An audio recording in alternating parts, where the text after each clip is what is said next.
이명박 전 대통령의 사면 문제가 이렇게 갑자기 또 언론에 또 여론의 도마 위에 올랐습니다.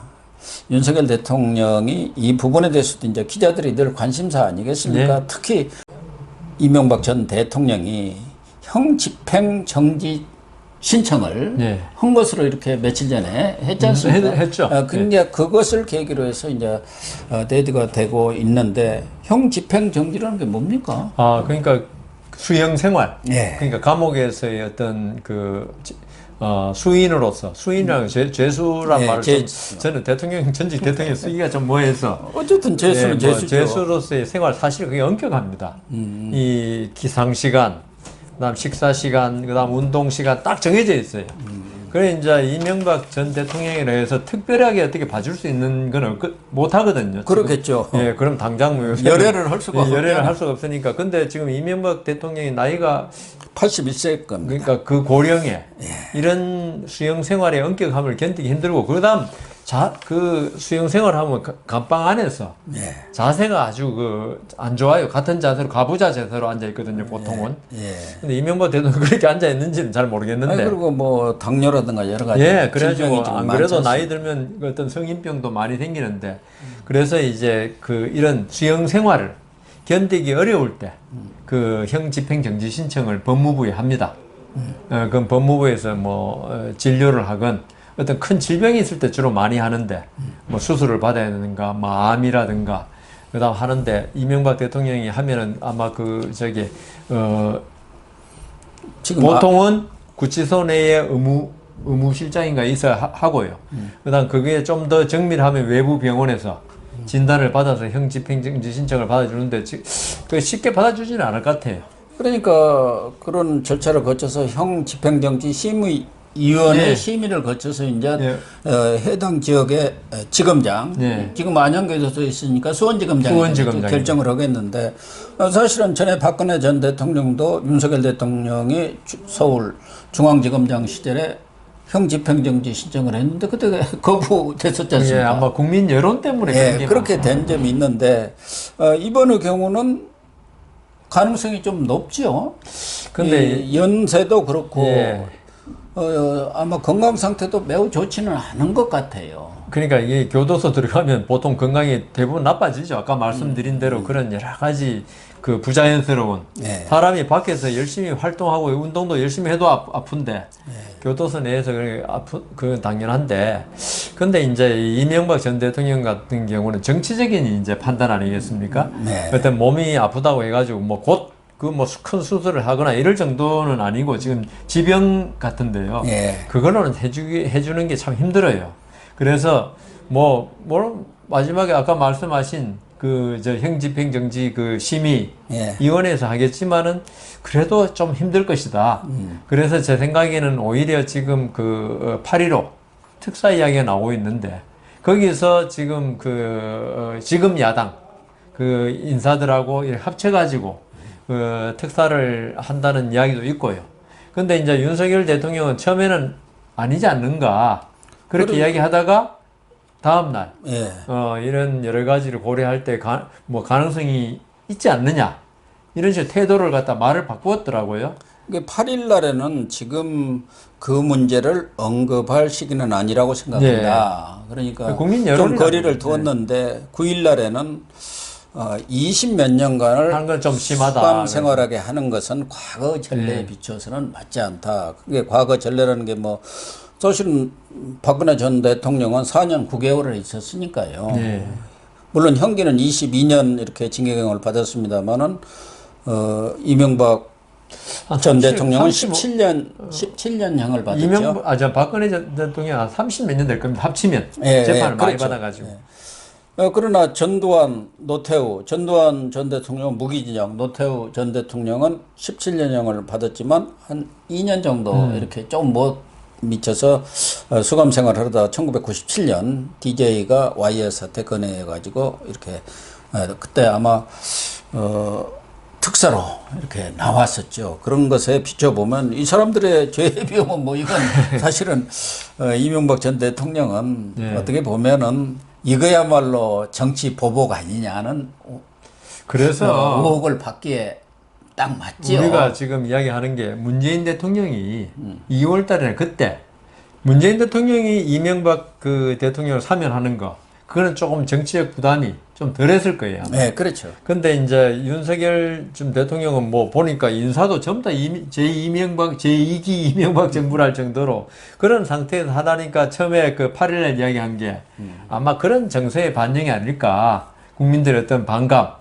근데 이제 다음날 그 다시 한번 물어볼 때 그 좀 심하다 하는 거는 그 법조인들이 가장 중시하는 게 형평 아닙니까? 균형 감각이고 이 균형적인 모습을 볼 때 진짜 이명박 대통령이 어떤 그 뭐 국정을 농단한다기보다도 어떤 사적인 돈 문제 아니었습니까? 봤어요. 비자가 그러니까요. 문제인데 그것도 그 전에 대통령 되기 전에 칼비다 뭐다 다 털었는데도 안 되니까 결국은 다스라는 그러니까요. 그 좀 무리한 수사를 통해서 집어넣은 거 아닙니까? 그러니까 결국은 그 노무현 네. 대통령을 이명박이가 죽였다. 그게 보복이라고 보는 시각이 그 친문 세력들의 시각 아닙니까? 예, 그러니까 뭐 문재인 대통령이 뭐 하여튼 그걸 생각하면 진짜 꼭 이거는 원수를 갖겠다는 그런 취지의 말도 했어요. 문재인 대통령이. 아니 노무현 전 대통령 그 유서를 늘 예, 그러니까요. 너 갖고 다닌다고 한을 그랬잖아요. 풀어드리겠다는 그런 말을 했는데 대통령이 사실 그렇게 하면 안 되죠. 대통령은 어떤 개인의 한을 푸는 자리가 아니거든요. 그런 그 생각을 한다는 자체도 참 잘못된 건데. 송철호도 자기 친구니까 30년 친구니까 한 풀어주기 위해서 그렇게 동원해가지고 그러니까 동원해서 문재인 대통령이 당선시켰잖아요. 사람이 뭐 그쪽에서 천성이 착하다고 그러는데 그래서 그런지 하여튼 딴 사람은 한 풀어주는 걸 참 중요하게 생각하더라고요. 그런데 저는 그건 반대입니다. 대통령은 대통령이랑 국가 원수의 입장에서 그 전체적인 입장에서 생각해야지 어떤 사람이 한을 풀어주기 위해서 국정을 운영한다 그건 아니거든요. 그건 대통령이 자격이 없는 거죠. 그런데 여하튼 박근혜 전 대통령의 어떤 그 징역 30몇 년 받은 거 그거는 국정농단이라고 하지만 사실은 국정의 여러 가지 모습이 좀 왜곡된 면이 있었죠. 만일 그게 다 맞다 할 때, 그죠? 그 다음 전두환 노태우 대통령, 그것도 사실은 어떻게 보면 큰일 아닙니까? 국가 전체의. 근데 이명박 대통령은 그 전에, 대통령 되기 전에 일들 아닙니까? 그리고 그거는 사적인 어떤 범죄라고요. 그거는 일반인이 그렇게 해도 그렇게 형을 많이 받는 건 한 5, 6년, 이렇게 받는 정도지, 17년을 받고 할 건 아니거든요. 그러니까 오로지 이거는 노무현 전 대통령의 한을 풀어주겠다는 데서 시작한 거다. 윤석열 대통령도 알고 있는 겁니다. 알고 있기 때문에 이게 법조인의 균형 감각으로 볼 때는 이건 잘못된 거다. 그렇게 하는데 결국 국민 여론을 고려 안 할 수 없고요.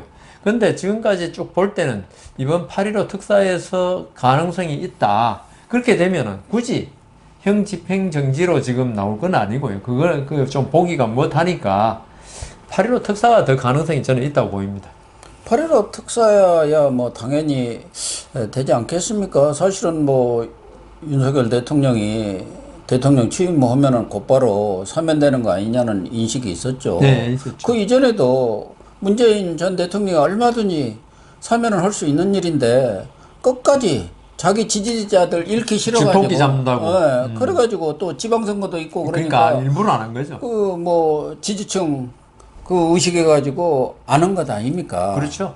그리고 다 이제 윤석열 대통령한테 떠넘기고 떠넘겼죠. 가버린 거란 말이에요. 그래서 8.15 특사는 뭐 거의 확정적이지 않나 그런 건데 그때 이제 같이 논의됐던 게 저쪽에서 끼워넣기를 하자는 거 아니었습니까? 김경수 전 경남지사 지금 깜빵에 있죠. 네. 그것도 사실은 어떻게 보면 매우 억울한 사람이죠. 뭐 누굴 위해서 희생했는데. 아니 문재인 대통령 당선시키려고 드루킹 사건도 일으키고 다 그런 거 아닙니까? 그 수혜자가 문재인 아니었습니까? 그렇죠. 그런데 그 자기가 풀어주기 싫으니까 또 풀어주기 싫다는 게 아니라 풀어주기 싫으니까. 네. 그리고 지지자들한테 욕먹기 싫으니까 그냥 맞습니다. 다 떠넘기고 갔는데 그래서 이 윤석열 대통령은 뭐 이명박 전 대통령이든 누구든 좀 큰 틀에서 국민 통합이라는 차원에서 좀 이 사안을 봐야지 않겠느냐. 또 하나는 경제 살리기라는 차원에서도 이 경제인들에 대해서도 족쇄를 풀어줄 필요가 있다. 이렇게 판단하고 있는 거예요. 그러니까 그 지금 SK의 최재원 부회장이죠 아마. 아니 뭐 우선 이재용. 그러니까 이재용. 전부 다 반도체에 관련된 사람들. 가석방만 되어 있지. 그러니까 사면 복권이 안 돼 있지 않습니까? 그러니까 사면 복권이 안 되면 어떤 일이 생기냐 하면은 신동민 롯데 회장도 예, 그게 마찬가지. 전부 다 지금 그 어떤 그 부정부패 예. 관련이라고 그게. 예. 그럼 되면은 미국에 있죠. FOMC라는 법인가 거기에 가지고 뇌물 범죄를 범한 외국인도 미국에 들어올 때 이게 상당히 제재를 받도록 돼 있어요. 예. 그러니까 이재용, 뭐 최재원, 신동빈 모두 결국은 뇌물 범죄를 범한 거 아니냐. 그렇죠. 예. 그러면 이게 그 미국 기업들이 거래를 하는데 제한을 두고 있거든요. 예, 예. 그래가지고 이게 지금 윤석열 대통령이 경제를 살리는 게 제일 지금 중요한 현안이라는 뜻에서 이 사람들을 사면 복권 시켜가지고 이런 걸 완전 떨어줘야지. 이게 외국도 출장을 갈 수 있고 외국 기업을 자유롭게 만날 수 있어요. 외국 기업 딴 거는 미국 기업들이죠. 우리가 뭐 제일 중요한 건 미국 기업들이니까. 그래서 지금 이명박 대통령의 사면도 중요하지만 요 그 경제인들 특히나 특히 이재용 삼성 부회장이죠. 예, 여기는 풀어줘야지 사면 보고 그게 뭐 이재용 부회장이 뭐 예뻐서라기보다도 우리 경제를 위해서 이게 빨리 풀어줘가지고 투자 같은 거 미국에 가가지고 빨리 이렇게 여러 가지 협상을 할 수 있는 이런 그 여건을 마련해 줘야 되거든요. 예. 이재용 부회장은 지금도 재판반이라고 매주 두세 한 번씩 이 법원에 간다는 거 그러니까요. 아닙니까? 그 삼바 사건으로 지금 그 재판이 계속되고 있잖아요. 그 출국할 때도 매번 그 허가 받아야 되고 법원에. 예. 그리고 취업도 제한돼 가지고 뭐 상임이사라든가 그런 걸 못 오잖아요. 못 하죠. 예. 예. 그러니까요. 경기이사 이런 걸 못 하죠. 예. 예. 그게 말이 되냐 이 말이에요. 세계 제1류 반도체 기업 부회장이 지금 아무것도 못 하고 있는. 족쇄가 딱 채워져 가지고 그러면서 반도체로 나라를 살려야 한다 하면 이게 안 맞는 이야기죠. 그래서 이런 부분에 대해서도 좀 뭐 경제도 살리고 국민 통합이라는 통합도 차원에서 하고, 윤석열 대통령이 통 크게 예. 8.15 사면을 할 필요가 있지 않나. 그리고 지금은 생각이- 이제 선거가 없으니까 예. 어떤 국민 여론보다는 국가 전체 이익을 위해서 결정해야 되겠죠. 예. 그래서 뭐 야권의 김경수 전 경남지사뿐만 아니라 얼마 전에 출소한 최경환 예, 전 맞습니다. 경제부총리 그리고 그다음 국정원장들 세 분이 다 감방에 갔다가 이번에 두 분은 나왔는데 한 분은 또 그 가석방 요건이 안 된다 해갖고 지금도 그렇죠. 앉아 있지 않습니까? 그게 전부 다 사실 문재인 정부 들어와가지고 어떤 그 제가 생각에는 정권의 싸움이지 예, 이게 권력 무슨 싸움이에요. 권력 싸움이지. 그러니까 조선시대 사색 당파할 때 한 당파에서 권력을 잡으면 다른 당파는 전부 유배 보내고 예. 전부 하약을 내리고 했지 않습니까? 그랬었죠. 똑같은 거예요 사실은. 예, 그런 차원에서 윤 대통령의 통큰 결단이 있기를 기대를 하겠습니다.